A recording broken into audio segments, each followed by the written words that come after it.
This is ContactTalkRadio.com. Consciousness in action. And you are taking action into your consciousness by tuning into Contact Talk Radio. And on TuneIn.com, Ping.fm, and UpSnap Mobile. Contact Talk Radio.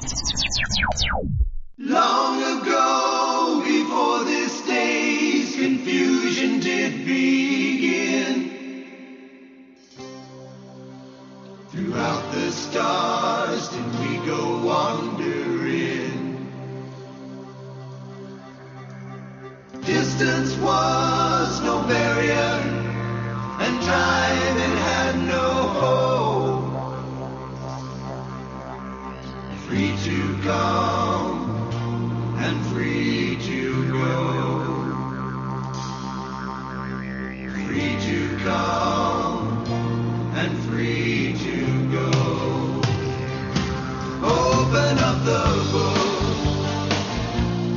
book of stars. Open up the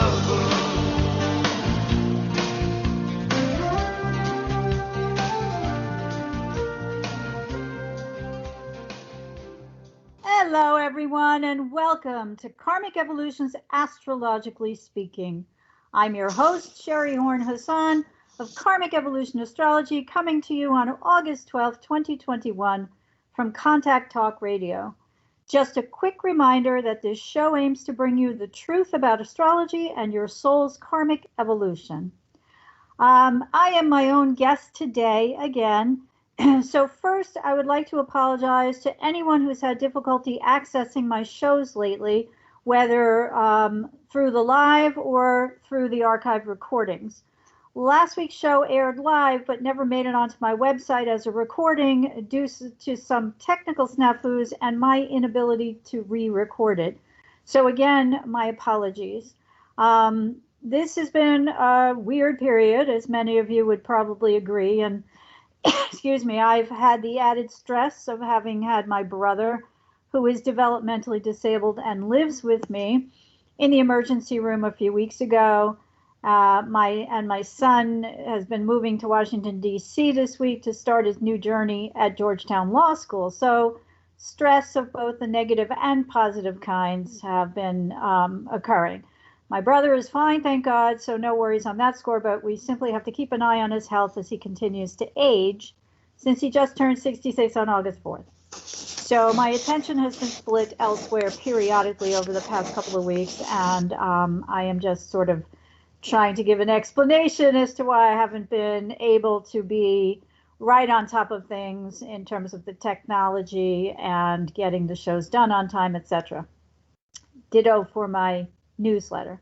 So thanks for listening. And I'll also tell you now that Karmic Evolution's Astrologically Speaking will be taking a 2-week end of August break and will resume on Thursday, September 2nd. I'll rerun some good shows, so no worries. But meanwhile, please feel free to check out the radio show page on karmicevolution.com's website to look around for any archive shows that you may have missed and would like to take the time to listen to now. I'm also now in the process of migrating my website to a new platform, so we'll take these few weeks to work on that and streamlining some ways, some of the ways in which I communicate with y'all, especially those who've signed up for my Conversations About Consciousness email newsletter, which again hasn't gone out for a little while either. So rest assured, I'm not going anywhere. I just need to regroup a bit and am reflecting back the universe's as above, so below energy of a bit of current instability, especially during this week now when many adjustments need to be made. So more on that in a moment. But just so everyone knows, I continue to offer my 1-hour discounted $99 Karmic Evolution Natal Insight reading for those who are interested in learning more about their soul's purpose and mission in this lifetime, or what's known in Western literature and archetypal astrology as their hero's journey. So if you'd like to move from chaos to clarity in relation to your career, your partnerships, your finances, health, etc., a Karmic Evolution Natal Insight reading can really help you awaken to how to move past old karmic patterns and wounds, Again, whether these relate to family or other relationships, your career, health, and or finances, so that you can live up to your highest potential and destiny in this lifetime and co-create your own future happiness and success. Simply shoot me an email at SHERI, that's SHERI, at karmicevolution.com, and we'll get your reading booked today. At almost half the regular price, conscious awareness has never been so easy or so affordable. Okay, so let's get into this week's Astro news you can use. This week is bound to be a bit frustrating for most of us, since the heavens are gifting us with a ton of quincunx aspects between planets. Now, if you're new to astrology or not familiar with what a quincunx is, let me explain briefly. A quincunx aspect, also known as an inconjunct, is when two planets are separated by 150 degrees. So if we know that an opposition is two planets that are 180 degrees apart, and that this represents half of a 360-degree circle, and you'll have to pardon the fact that astrology is really quite mathematical, and that in fact ancient astrologers actually represent our original mathematicians, because they were the first ones to look at the natural world and figure out angular relationships, mostly by watching the movement of planets through the heavens. Well, we note that when two planets are 150 degrees apart, the common consensus among astrologers tends to be that they do not communicate with each other well. So with a zodiacal opposition, 180 degrees between two planets, say the sun opposite Neptune, for example, usually one planet sees the other because it's like it's looking straight ahead. You know, if you were looking straight ahead in your car or on your walk or whatever, you see what's immediately in front of you. But you may not see as well with peripheral vision. So a quincunx is kind of like a peripheral vision, which some of us are good at seeing and some of us not so good. So it tends to represent a little bit more of a hidden energy, as if the two planets have trouble seeing one another because they're on slightly different trajectories. And one has to search or scan the horizon a bit more thoroughly to see the more uneven aspect between one planet and the other one that's 150 degrees away. Now, in her book, Predictive Astrology, The Eagle and the Lark, Bernadette Brady describes a quincunx as an energy that can move us into, and here I quote, a new situation, change, release, and letting go. She further states, and again I quote, the quincunx causes change and separation in its mode as a traveler. It walks on stage and stops the play, changes the plot, or moves everyone to a new theater. Change and separation can be expressed in many ways, starting with the ultimate separation of death, traveling, illness, moving house and home, or maybe just isolating yourself because you're studying. End quote. Okay, so that latter part is interesting to me because I just mentioned that my son moved to DC this week to study. And he already knows he's going to have to buckle down and study hard, which means he's not going to have time for much else as soon as his semester begins in 2 weeks or so. So he's busy right now putting together the apartment that he and his girlfriend just moved into this past Tuesday, with the knowledge that he needs to make these living adjustments now before classes start. So, you know, I'm just saying, it's funny how we can relate that to our personal lives, right? All right, but back to Brady, who continues, and again I quote, from changing an opinion to breaking up a relationship, the quincunx wants to move you into a new situation, whether you're ready for it or not. Sometimes this is very stressful, at other times it may be joyful. End quote. So let's go back now to the fact that the monthly lunar cycle is currently waxing since August 8th Leo new moon. And during that new moon, both the sun and the moon squared Uranus and Taurus. And what is Uranus and Taurus all about? Well, if you've been listening to this show or following other astrologers, you'll know it's about a change in the collective set of values.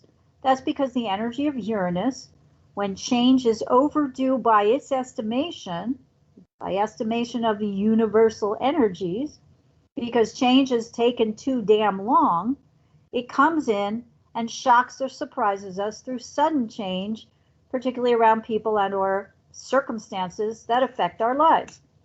So since Uranus entered Taurus in May 2018, we've had the continued rise of things like the feminist Me Too movement.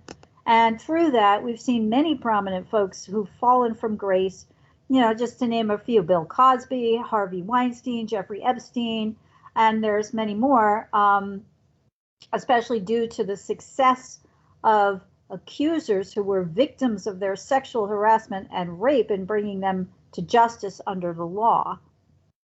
So let's remember, Venus has to do with, it's an archetype that has to do with the physical world. It has to do with nature, but it also has to do with the body, right? We've also seen, obviously, at least in this country, since early 2020, the rise of the coronavirus to the point where it's become a pandemic. Not only here in the US, of course, but globally. And this has resulted oftentimes in rapid change, Uranus again, in how we decide what's of most value to us, Venus, both as a society and individually. And nowhere was and is this still more clear than in the realms of personal relationships, work, and how we educate our children. And in different places throughout this country and the world, this still hasn't been completely sorted out yet. Now, bear in mind, Uranus is in Taurus for the next few years still. Uranus takes 7 years to go through a sign. So we're looking at roughly 2025, 26 before he moves into Gemini. But since the Leo new moon, which again is waxing now, it's in the initial portion of its waxing of its lunar cycle, since it squared sudden shocking change inducing Uranus and Taurus, we've seen several happenings that we can relate to this energy. And, those of you who listen to my show regularly know that I often, do look back because I think it helps us put in better perspective what happened as a way to be able to help us plan our future and around what we want to happen and what's practical and manifestable for us in the future, realistic, essentially. Sorry, I had to take a drink. My throat is a little dry. Anyway, so again, we've seen several happenings that can relate to Uranus and Taurus having been squared by the luminaries at the last Leo new moon. And the one thing that stands out to me most, which is partly because I'm a born and raised New Yorker who still lives close to the city, though I'm in New Jersey now, is the rapid downfall and shift in public opinion, read how we value him, of New York Governor Andrew Cuomo.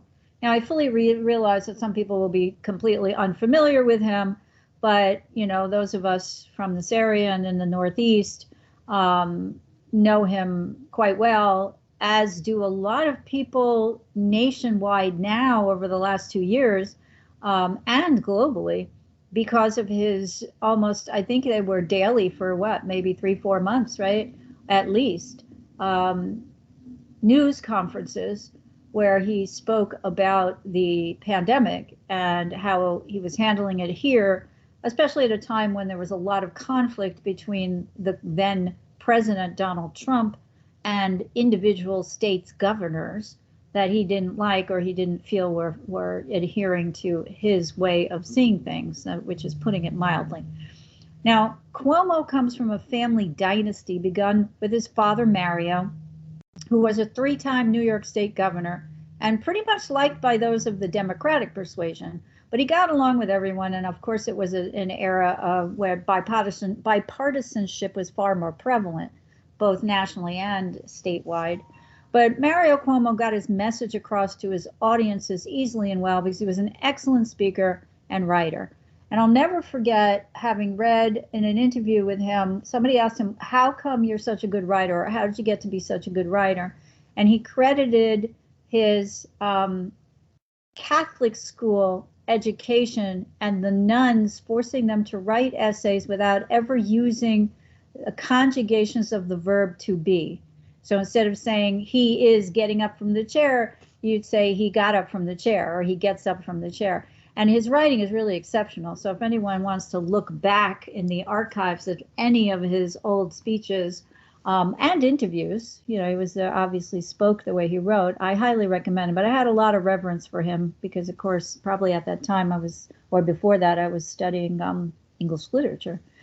Anyway, I just read that his son, Andrew Cuomo, who's now followed in his footsteps and is in his third term as New York governor, and was planning to run for a fourth, which was kind of unprecedented, helped run Mario Cuomo's political campaign starting at the age of 24. So I don't think he can get much more leonine than that. And that's the point I'm trying to make, especially when the word dynasty comes into play. And that's because the Leo archetype revolves around the lion's king of the jungle reputation, and has a connotation with royalty and with family. Because, the Leo archetype takes a lot of pride in family, so much so that a lion's family is actually known as his pride. And the other thing is, loyalty. Leo is a fixed fire sign and known to be extremely loyal, particularly to family and to those with whom they feel a comradeship. Leo energy doesn't really hang out with those about whom they can't feel proud, whether they're family members or others. So that's something I think that's pretty prevalent throughout that archetype, no matter how it manifests in one's life. So again, since this past Leo new moon, Governor Andrew Cuomo, accused by 11 women of sexual assault, the veracity of which has now been borne out by the New York Attorney General's recent months-long investigation, took quite a fall from grace. And with public opinion mounting against him, he announced his resignation 2 days ago on August 10th. Now, bear in mind, again, the involvement here of the overarching energy of Uranus and Taurus, which also began the era of resignations of public officials over sexual harassment issues, or worse, or not only public officials, but celebrities like the ones that I named before, that they, that this has been ongoing. And so during this era, we also saw the sudden, swift resignation of people like Minnesota Democratic Senator Al Franken back in 2019. As well as others, and also if memory serves, a whole host of politicians in particular who ran for office even though they had been accused of sexual improprieties, from anything to some harassment to rape. And a lot of them, fortunately, did not get elected. The guy in Texas, Arkansas, I can't remember, not Sheriff Arpaio, but the other, Moore, the one that Trump backed early on. He lost, but he was the one who used to go to malls and befriend teenage girls and then take them out on dates or for rides in his car or something like that. Anyway, he was accused of being a pedophile, and I don't believe any actual legal cases were filed against him, but the public rejected him. So here's my point as we're in the energy of this week and moving into the energy of next week. When something happens swiftly, right, like this fall from grace of Governor Andrew Cuomo, which I'm just using as an example, it's normal to have to regroup, recover, review, pivot, and make changes, as Bernadette Brady says, because there's been a change in the plot. It's a plot twist. The other interesting aspect was at the Leo new moon, which has perfected between then and today, is that of the transiting karmic nodal axis, which was at 7 degrees of the Sagittarius-Gemini polarity, waxing toward a square to both Mars and Hygeia, the feminine goddess asteroid of health, both at approximately 6 degrees of Virgo. Now, I mentioned this on last week's show, but again, I don't know how many people got to listen to it. So I think if you listened live, you would have heard me talk about it, but it was not available by recording. So forgive me if I'm being redundant. But Since the transiting nodes generally regress or move backward in the sky, except for very short periods when they station direct, but that's usually only for a couple of days and only periodically, they've been in closer square with Mars and Hygeia in Virgo this past week and now as we speak. So it's no surprise that, at least the way I see it, the transiting nodes reflect energies within the collective, and a Mars Hygeia square clearly has to do with some kind of activity around the things represented by Virgo, around health, because this archetype, Virgo archetype, is the sign of health, service, and our daily routine. Virgo in the natural chart rules, or Mercury's Virgo rules the 6th house, and those are the things that it has rulership over. Now, and it's related to work. Most people consider the 6th house a work house because it's an earth house, but also because it relates to what we do as a matter of daily routine. And because many of us have work to do every day, whether we're paid for it or not, that doesn't make any difference. Whether we're corporate CEOs, whether we're blue-collar workers, whether we're working 3 jobs at one time, whether we're a homemaker, especially this past year and a half, whether we're a mother who's home with children, helping them with their virtual schooling. These are all things that make up our daily routine. So I'm pointing out now that with this transiting square of the nodes to Mars and Hygeia in conjunction in Virgo, most of us can't have failed to notice that over the past week especially, hospital ICU beds have been filling with COVID patients again.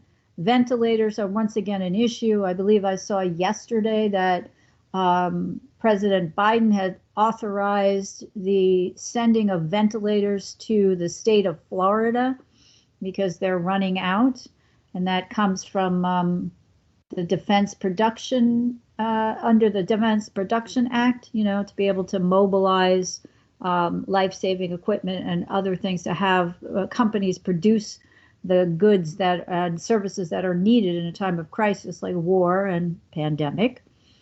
And the words mask mandate, I don't think anyone can have failed to notice, can send people into a frenzy right now, depending on their beliefs.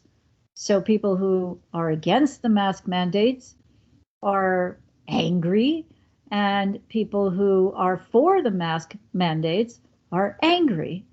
So there's your Mars Hygeia, disagreements about how we handle a health situation, which, as I said, brings us back to what's at odds in this square aspects dynamics. The currenting transiting Sagittarius South Node represents those in the collective who it represents what those in the collective think they know to be true, while the Gemini North Node, which is the direction in which we should be karmically headed, asks us to open our minds to new information so we don't remain stuck in any righteous or outdated belief systems, especially those of a religious nature, since Jupiter rules Sagittarius and has a connotation through its 9th house rulership with religion on one hand and spirituality and greater consciousness on the other. So we're all being asked now to open our minds as things have rapidly changed and make adjustments to how the plot has changed, the universal hero's journey here, in the collective. And by the time we arrive at the Aquarius full moon on August 22nd, to release any old ways of thinking that may no longer serve us well into the future. Now, the other thing here is that, just to give it more of an example, right, is that when I mention religious beliefs, it's, there's even an argument within that context. Some very devout people will get angry because they'll say, well, I'm protected, God is protecting me, therefore I don't need no stinking vaccine, and clearly don't need any mask or any other mitigating, tools. And those within that realm who say, well, God helped us create the vaccine. So I'm going to go with the science because it's humans that were led by God to this miracle. I don't know if everyone describes it as a miracle, but my point is that there's a lot of Leo in that too, right? You see the Leo connotation here, right? I'm a chosen person, so I will never get COVID and certainly never die because I'm special in the eyes of God, versus I'm special in the eyes of God, and God helped mankind create this vaccine to save me. Why? Because I'm special. So it all leads to the same place. It's just that the route or circuitous routes that we take to get to one or the other side are just that, circuitous, right? So understanding where our fundamental beliefs come from, and in the example I'm giving, just more specifically on the religious side, can vary, right?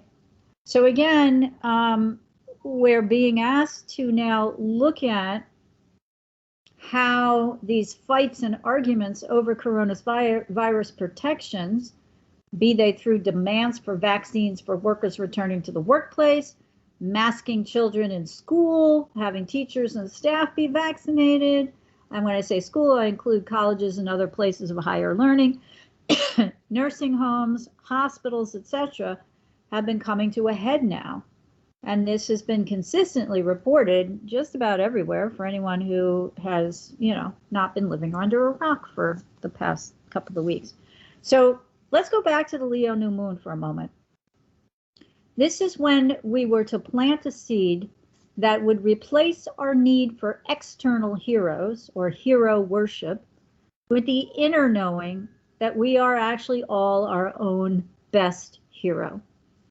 Now, there are many different kinds of heroes and for many different reasons, but the point of that lunation, which again is still waxing now, is to seek, nurture, and allow to grow our own acknowledgement that each of us has a hero within. And when we do this successfully, we begin to realize that the notion that a particular individual or set of individuals is greater, smarter, more worthy, more of a royal nature, and or more deserving of our devotion, admiration, reverence, etc., than we could be ever for ourselves, right? We need to adjust our thinking on an internal level. Now, Mercury moved into detail-oriented analytical Virgo on August 11th, which was yesterday, where he's going to stay until August 29th. And that tells us that now is the time to pay attention to the finer, detailed points of these necessary adjustments as we continue this week and next with the myriad number of quincunxes occurring.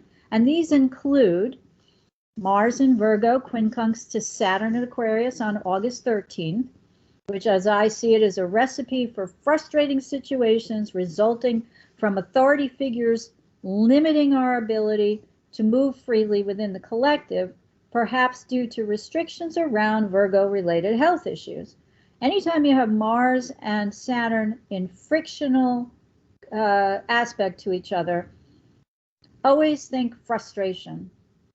And a lot of times with this particular combination of archetypal energies, the way that we exhibit our anger or frustration is usually inappropriate.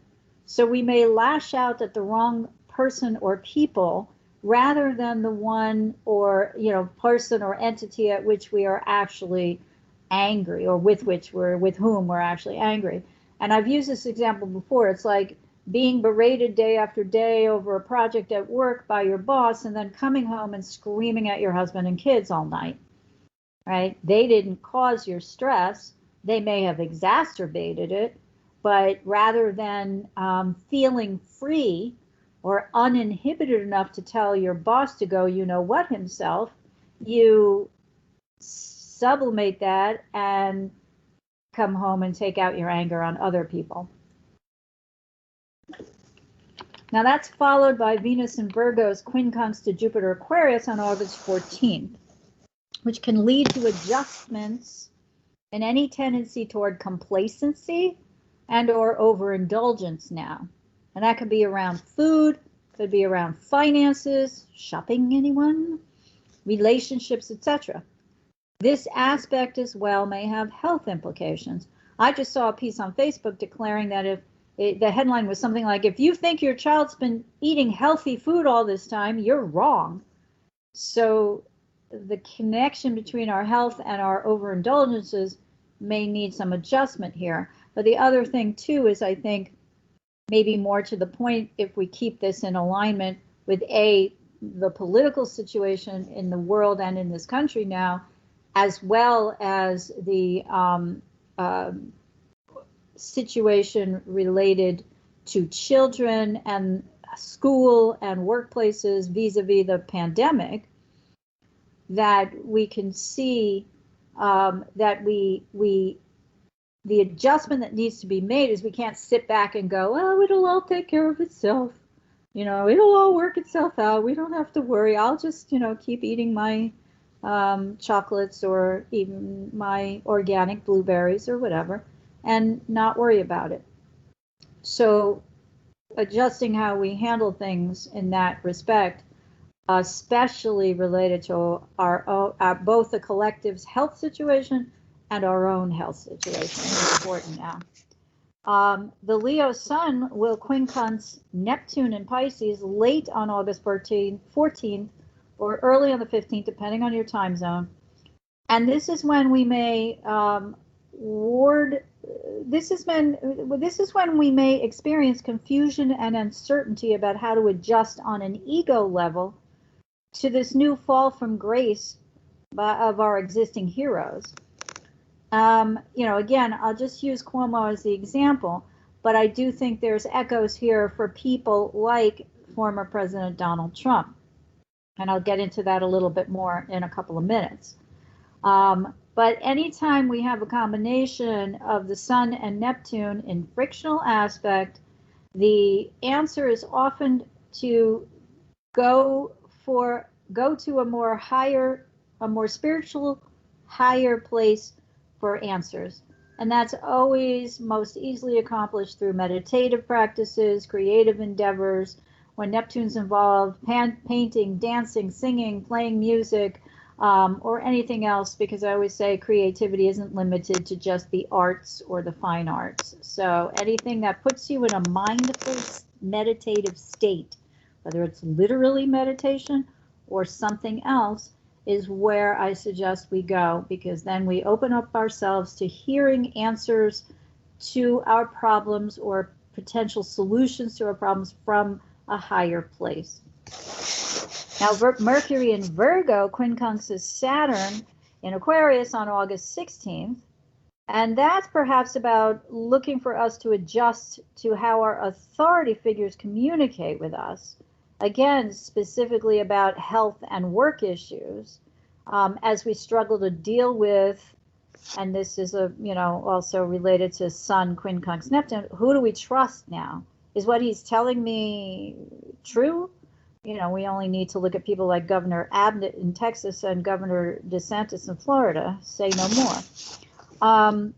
And of course, the things that we thought were true that we were told by others, for example, Donald Trump, for example, Andrew Cuomo.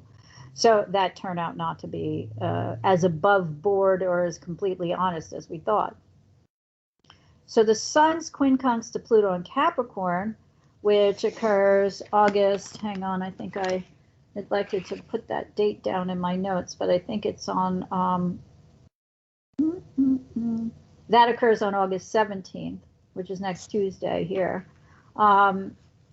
depicts the kind of adjustment that's necessary in terms of relying on our own inner sense of empowerment, rather than allowing others to control or manipulate us.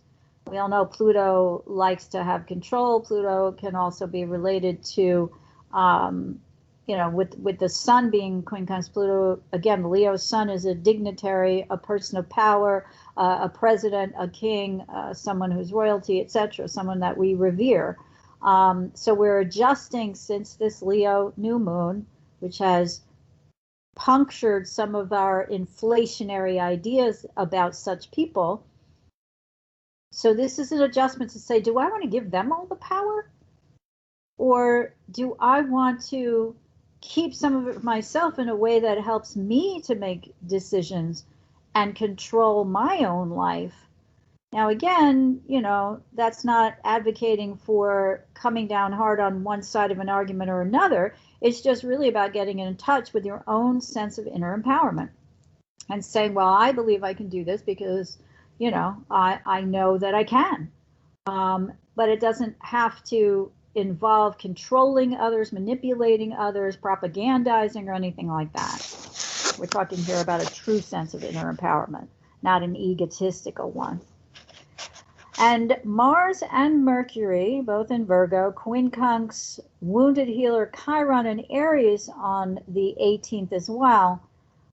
Again, pointing to necessary adjustments around issues of health, illness, and healing. As we inch closer toward full FDA approval of vaccines in this country, as well as approval of booster shots for those who are immunocompromised or seriously immunocompromised.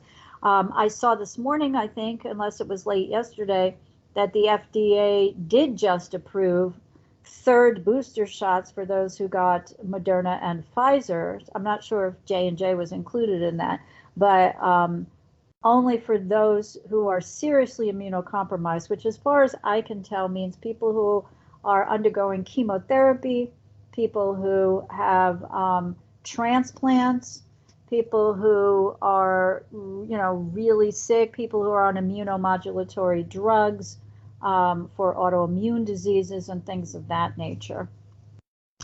Now, when Mercury conjoins Mars and Hygeia in Virgo on August 18th also, we might watch out for any ego-oriented statements or announcements, particularly from those defiantly protecting their former statements around the current health situation.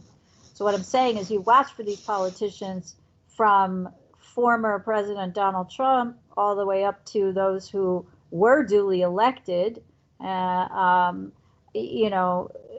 they may double down on identifying their ego with everything they say and think, right? So if we ourselves go overboard in identifying our own ego with everything we say and think, we may create entirely needless conflicts. So again, sorry, but the governors of Texas and Florida come to mind right now. There are so many people who are just incredulous that they are not accepting of the science. Now, remember, too, part of this Leo to Moon square Uranus, I think it had a lot to do with the rapid changes in the information we've been getting from our government and other scientific people, medical and scientific people, that seems contradictory from one day to the next. So this adjustment period is also necessary on that score, right? Because it's like, okay, I've had 2 vaccines, and all of a sudden, now I was told a week ago, I was told a month ago or 2 months ago that I could go gather with people anywhere indoors as long as they've been vaccinated. Now, all of a sudden, within the last couple of weeks, leading up to today, like in my state, Governor Murphy mandated masks for all indoor public places, I think at the beginning of this week. I think New York did that. California just announced that all teachers and school staff must be vaccinated or undergo testing. So in the realm, again, where there is the most conflict right now, vaccination status and masks, nobody can figure out why, the argument about vaccines aside, no one in their right mind would advocate wearing a mask, especially around children, as the numbers of those who have become ill and hospitalized, and a small percentage, but a percentage nonetheless, of children who are on ventilators and potentially at risk of death, shouldn't be protected by the mask wearing of both the adults with whom they come into contact and the other children, and they should protect themselves with their masks as well. there is seemingly no logical rationale. So we go to this Mercury conjunct Mars and Hygeia in Virgo, which is waxing now for the next 4 days, 5 days, 6 days until August 18th when it culminates. And we say, why do you have such an ego investment in what you've said and what you think is right when the science so clearly says otherwise? Anyway, there was an op-ed in the New York Times today, I think, unless it was yesterday, that talked about people who've studied masks in schoolrooms for the past year. So if anyone has a subscription, you might want to check that out. Now, in between all of this, Venus also enters Libra on August, late on the 15th and early on the 16th, again, depending on your time zone, her own sign of harmonious partnership, where she'll remain until September 10th.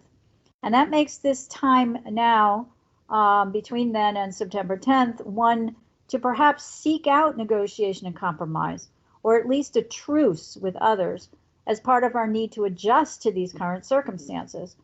I would point out this energy isn't totally in play yet, but we're seeing on the national political level here in the United States, the bipartisan support, 19 Republican senators voting in favor of the $1 trillion infrastructure bill put forth by the Biden administration.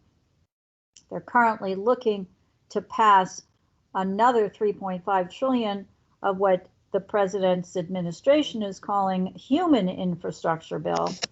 And Nancy Pelosi, the head of the House of Representatives, has declared, as far as I know, and I'm not 100% certain this is accurate, but what I saw last was that she won't entertain putting the hardware infrastructure bill, which is going to go towards funding repair of roads, transportation, the paying for things like electrical car charges, and things of that nature, bridges, tunnels, all that stuff, our hardware infrastructure.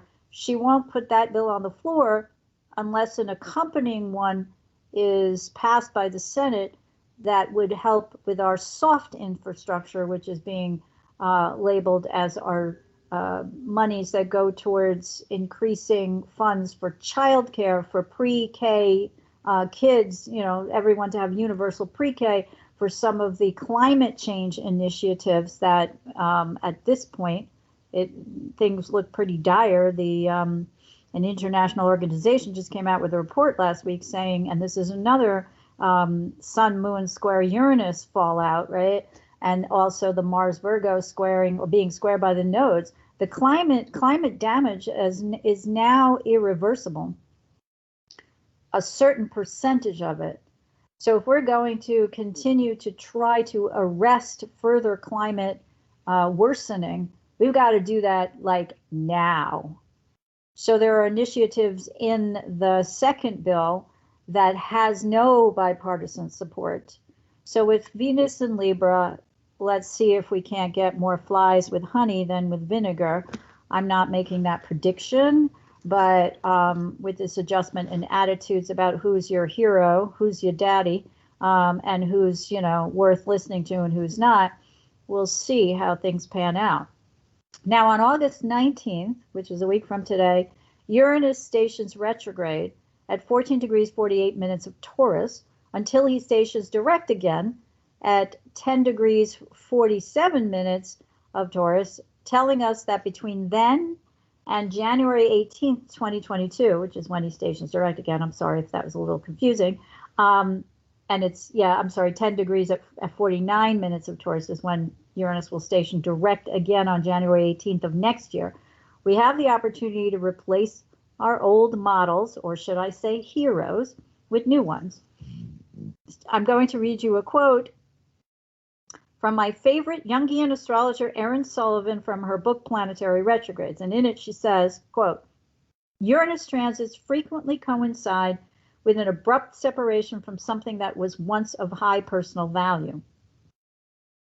She further points out that this often corresponds with, again, quote, sudden rejection of the past. And she writes, Uranus retrograde transits provoke an internal revolution against systems that no longer support holistic survival.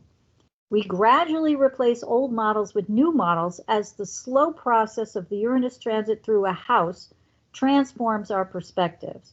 So we might all want to look at where Uranus is transiting in our charts currently, because that will give us an idea if we want to relate her advice to our own particular personal lives, right?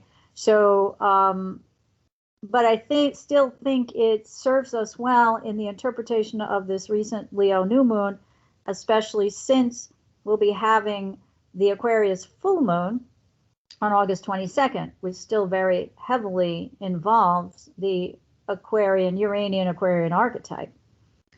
So to sum up, again, it would seem to me that between the August 8th Leo new moon and the August 22nd Aquarius full moon, and let me interrupt myself for a moment. To August 22nd Aquarius full moon is the second Aquarius full moon in a month. The first one was on July 23rd. And what's happening is that it's rejiggering the lunar cycle. Some of you may remember that I spoke a long time ago about the fact that the cycle shifted, and it does this every couple of years. And I'm going to be 100% honest with you. I don't remember why, but it's when we have a blue moon, which is a blue moon is two full moons in one lunar cycle period or monthly period. But when we have two full moons in the same sign, right? And that confuses the natural normal rotation. So in other words, we have an Aries new moon. The polar opposite is always Libra full moon. We have a Taurus new moon that follows the Libra full moon. We then have a Scorpio full moon, and so on through the zodiacal realm, right? The 360 degrees of the wheel. But when things come out of kilter, like having two new moons or two full moons in a row, not in a row, but in the same sign, then the whole system gets, like I said, rejiggered. So it's coming now back into sync, back into its normal rotation of a new moon in a zodiacal sign that's then followed by a full moon in the opposite zodiacal sign. And that's interesting because I'd posit now that on a political level, at least, and let's remember that in mundane astrology, Uranus, in the natural chart, Uranus rules the 11th house. The 11th house in mundane astrology is the legislature, right? But Uranus also is humanity, all of humanity. And in that sense, it's part of the collective. It's not the same as Neptune's definition of correspondence with the collective. Neptune's definition of being in sync with the collective is on an emotional, empathic level. We feel what's going on in the collective. We can perhaps foretell, like I remember reading years ago, probably in Liz Green's book on Neptune, how fashion designers can predict what's going to be the trends a year from now, right? They have to do it ahead of time so that all the clothing lines would produce the styles of clothing that these fashion designers intuited, based on their picking up the energies out of the collective, would be popular. There's been some near misses over time. I always go back to gauchos from the 1970s, never mind hot pants. But anyway, I digress. So the Uranian archetype, which is present at the Leo new moon because of its square to Uranus, literally, and again at the Aquarius full moon because it opposes the Leo moon, as it did on July 23rd, that there's an awful lot of Aquarian Uranian energy in the sky. And that relates to me to politics. And politics has to do with who we elect to our legislatures.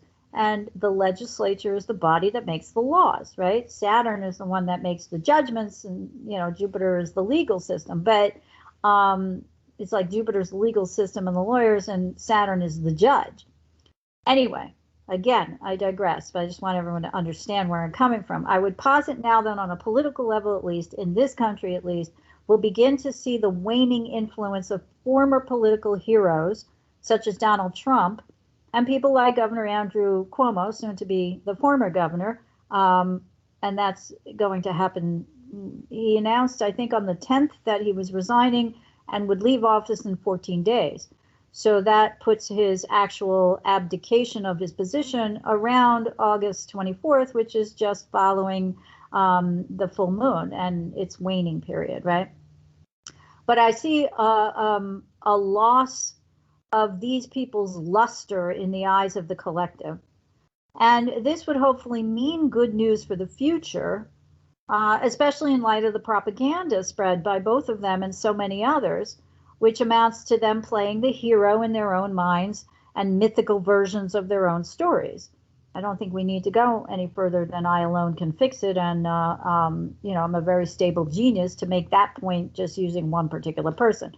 But again, all part and parcel of the energy set in motion at the Leo new moon, and all part and parcel of saying we need to replace these outer external hero figures, not necessarily with new ones, although that is most likely what will happen, but we have this interim period where it can adjust our thinking about ourselves and how special and important we are. So it's entirely possible that the turning point here is represented by this week and next, which is verified by all these plot twists and sudden changes, again, heralded by the Leo new moon and adjusted to within the collective through all of these ongoing quincunxes. And attention to detail with all this Virgo energy, particularly Mercury's move into Virgo now, along with Venus going into Libra, which I mentioned, may bode well at least, it may bode well for now at least, and give us some respite from this irresponsible spread of non-factual news. You know, again, Virgo is Mercury ruled. And so there is a lot of calling people on their vague, more Sagittarian, general utterances or information they put out that's presented as fact. This is a time when it's like, no, dude, that's not fact. You know, all that stuff that goes back to people like Rudy Giuliani going into court. And when the judge says, okay, where's your evidence? He says, basically, no, I have none. Or when the judge says, are you actually saying this? He says, no, I'm not. Now, a lot of people never were privy to that because it didn't make national news. It didn't make Fox News headlines or whatever, you know. So we want to be on the lookout, because I won't be here next week or the week after, just for any hubris, any excessive pride, right? When we talk about the Leo new moon and building up our own sense of our own specialness and becoming our own heroes, and the fact that it doesn't mean that we have to have performed deeds of great bravery out in the collective. We might, just getting out of bed for some of us might be a heroic effort, okay? So, you know, there is no quantifying and no judgment about that. But we can look at ourselves and just say, I did it. I'm special. I'm unique. I'm a solar individual put here to be a part of the larger group. That's what the Aquarius full moon will remind us. I'm here to add my light to the group to help better the plight of all mankind. Because when we don't recognize that, that's when we get into trouble. So the Aquarius full moon is going to ask us to release the shadow side of Leo energy for any of us who are too much erring on the side of, gee, I'm pretty great, aren't I? And you're a little peon. Okay. Anyway, I hope all of this has made sense to everyone. Please enjoy the rest of the summer, these last few weeks before we end up in the month of September and move towards the sun moving into Virgo also soon. And I thank you all for joining me today, especially without a guest, and listening to my whole talk. And I hope you found the information presented here helpful as you continue your karmic evolution in this lifetime.